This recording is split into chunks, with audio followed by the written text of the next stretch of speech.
In this opportunity, we are going to talk about multiples and perpetuities. In a previous video, it was explained how multiples can be used as an alternative method to value a company, alternative to discounted cash flows. But also multiples are often used as an alternative to perpetuities in order to establish a value for the terminal value in a projection. So at the end of the horizon, at the end of the projection period, we need a value for the company. Well, that value of the company usually is calculated assuming a growing perpetuity, but an alternative is just to assume a multiple and then to assign a value for the firm at the end of the projection period equal to the implied value given by this multiple. This seems like a very nice way to avoid all the complications associated with perpetuities. In particular, everything related to the growth rates and the return on invested capital. You probably remember from a previous video that we explained all these relationships in depth. But unfortunately, there is not a real difference between a multiple and a perpetuity. Whenever we assign a value for the terminal value based on a multiple, actually we are also assuming an equivalent perpetuity. And we will illustrate this with 3 examples. Let's start with the enterprise value to free cash flow ratio. This is one of the many ratios that are used to establish the value of a firm or the value of a terminal value. We are also going to use, in conjunction with this ratio, we are going to use the Gordon-Shapiro pricing formula. You probably remember that the Gordon-Shapiro pricing formula gives us the present value of a growing perpetuity. Then we are going to assume that the enterprise value at the end of the horizon period, the enterprise value that is implied by this ratio, is the present value of a growing perpetuity. So we are going to use this together with the Gordon-Shapiro formula. Well, if we do that, we obtain this expression. We see that enterprise value divided by free cash flow will be equal to 1 divided by WACC minus B multiplied by ROC, where B is the plowback ratio, meaning the proportion of funds that we reinvest in the company in order to be able to grow, and ROIC is return on invested capital, meaning the return that we obtain on these funds that we reinvest in the company.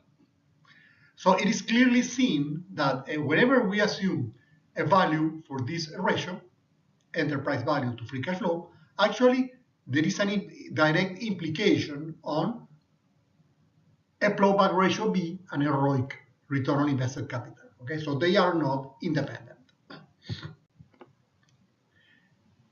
Let's see a second case. Second case is the PER ratio, price-earnings ratio, which, as you know, is a very popular way to estimate market capitalization at the end of the cash flow projection period. And we are going to define these variables here.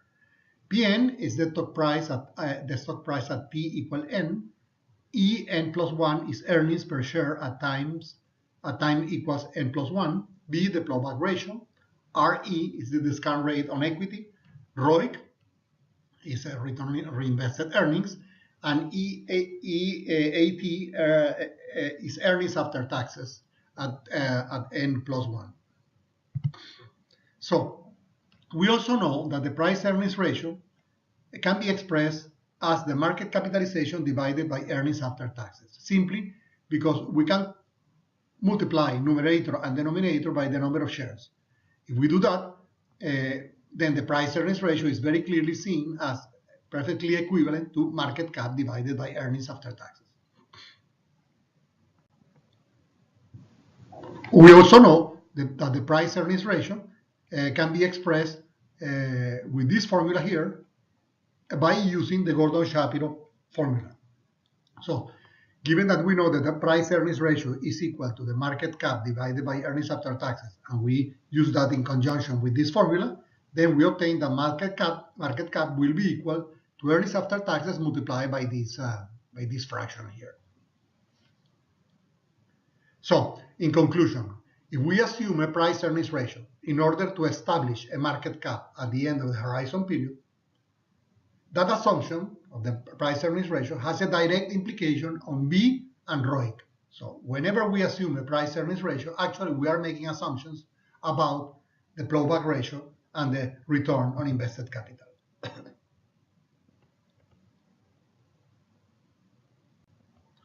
And the third case that we are going to study is a little bit more complicated algebraically.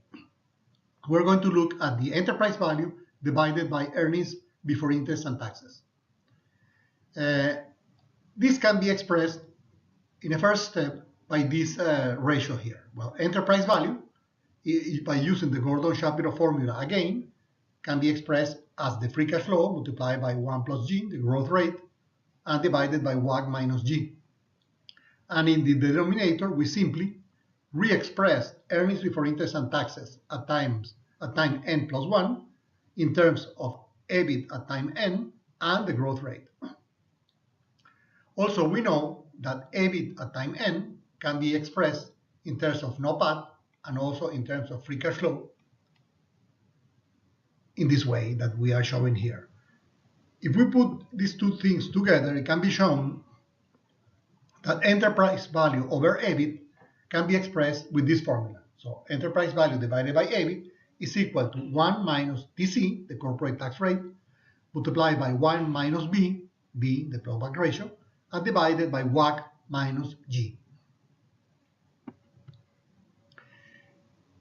Let's illustrate this particular case with a numerical example.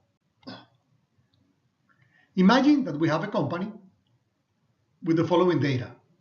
We know that WACC is 10%, EBIT n plus 1 is 170, the corporate tax rate is 40%, the horizon, the projection horizon is 20 years, plowback ratio B is 50%, and the multiple is 8. And enterprise value divided by EBIT is 8.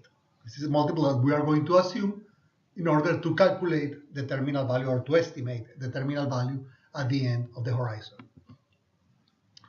Well, if we look at the formula that we obtained in the previous slide and we plug in all these data, we can come up with the implied growth rate.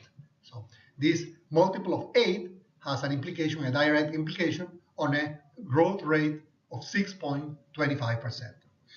And if we remember that the growth rate can be expressed in terms of the plowback ratio B and ROIC, then we can infer the value for ROIC. So the implied value for ROIC in this case is 12.50%. So we can see that these numbers, 6.25% for the growth rate and 12.5% for ROIC, are unsustainable in the long run. It is completely unreal to assume these numbers in perpetuity. This is something that we explained also in a previous video. But basically, what we mean is that the growth rate in perpetuity can never be larger than long-term economic growth or the inflation rate. And ROIC can never be larger in perpetuity to the WACC rate, which is 10% in this case. So it is clear that by assuming this multiple of 8, actually we are making very unrealistic assumptions on the growth rate and ROIC. So let's conclude. Terminal value multiples have always associated perpetuities. They are not independent. So they do not solve the problem of the perpetuity at the end of the horizon. Only 3 examples were shown here and, to check the relationship between the multiple and the perpetuity. But of course, a similar analysis can be made for every type of terminal value perpetuity or every type of multiple. Terminal value multiples make sense as long as the implications of the associated perpetuities are sustainable. So whenever we assume a terminal value based on a multiple, we should also check which are the implications of these values on the equivalent perpetuity to check whether the implications, mostly on B, the plowback ratio, ROIC, the return on invested capital, and the growth rate, are sustainable in perpetuity. And that is everything I wanted to share with you in this opportunity.